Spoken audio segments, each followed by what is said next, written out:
আপনারা শফিককে বাদ দিলেন কেন? আমরা শফিককে বাদ দিইনি। তাহলে ঘটনাটা কি? শফিক নিজেই পল্লিগ্রাম টিভি ছেড়ে চলে গেছে। কি এমন ঘটনা ঘটলো যার জন্য শফিক চলে গেল? সেটা আমি সঠিক বলতে পারবো না যে ও কিসের জন্য চলে গেছে। বন্ধুরা, আপনারা সবাই কেমন আছেন?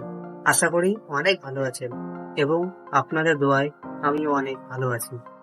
আজকের ভিডিওটা হচ্ছে শফিককে কেন পল্লিগ্রাম টিভি থেকে বাদ দিল তা সরাসরি জানিয়ে দিল পল্লিগ্রাম টিভি চ্যানেল থেকে রবিউল ভাই এবং হারুন ভাইরা। তারা বলল শফিককে কেন পল্লিগ্রাম টিভি থেকে ছাড়ানো হয়েছে। তো আর বেশি না বকে আপনাদেরকে আমি জানিয়ে দিই শফিককে কেন বাদ দিয়েছে। আসলে শফিককে বাদ দেওয়ার একটা কারণ হচ্ছে শফিক অনেক দুষ্টুমি করতো, কেউ ওর কথা শুনতো না। সকালে ঘুম থেকে দেরি করে উঠতো, হারুন ভাই উঠাতে গেলে বলতো আসছি যাত্রা, আরো নানা রকম কাজ করতো। আর আজকে সকালে আবার শফিক বলছে, আমি একটা ভিডিওতে শফিক জানিয়ে দিল কি আমাকে নিয়ে সব মিথ্যা কথা বলেছে। আসলে কোনটা ঠিক কোনটা ভুল আপনারাই কমেন্টে বলে যান।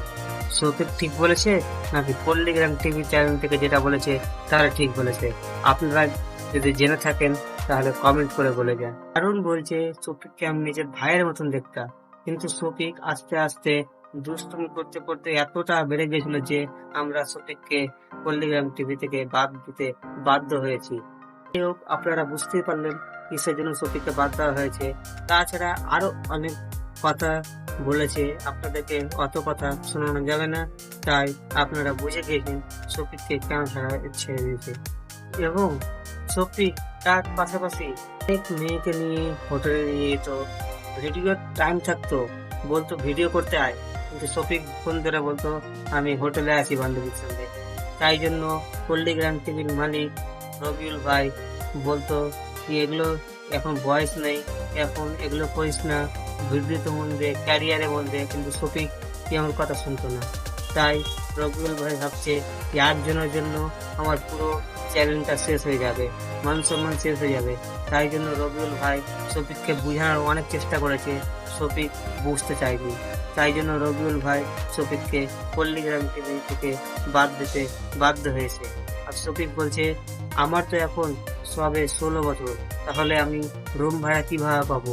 তো যাই হোক, আপনারাই কমেন্টে বলুন কে ঠিক কথা বলেছে এবং কে ভুল কথা বলেছে, মিথ্যা কথা কে বলেছে আপনারা কমেন্টে বলে যান। তো আশা করি আপনারা সব বুঝতে পারলেন। আপনারা বুঝে সুঝে কমেন্ট করে বলে যান কি কে ঠিক কথা বলেছে এবং শফিক এখন পল্লিগ্রাম টিভিতে আবার ফিরে আসবে কি আসবে না, আপনারা কমেন্টে বলে যান। যাই হোক, আপনারা ভালো থাকুন, সুস্থ থাকুন আর আমার সঙ্গে থাকুন। আমার সঙ্গে থাকার জন্য আপনাদেরকে একটাই কাজ করতে হবে, কাজটা হচ্ছে সাবস্ক্রাইব করে বেল আইকনটা ক্লিক করে দেন। যাই হোক, আপনারা ভালো থাকুন, সুস্থ থাকুন। এই পর্যন্ত, আবারও দেখা হবে নেক্সট ভিডিওতে।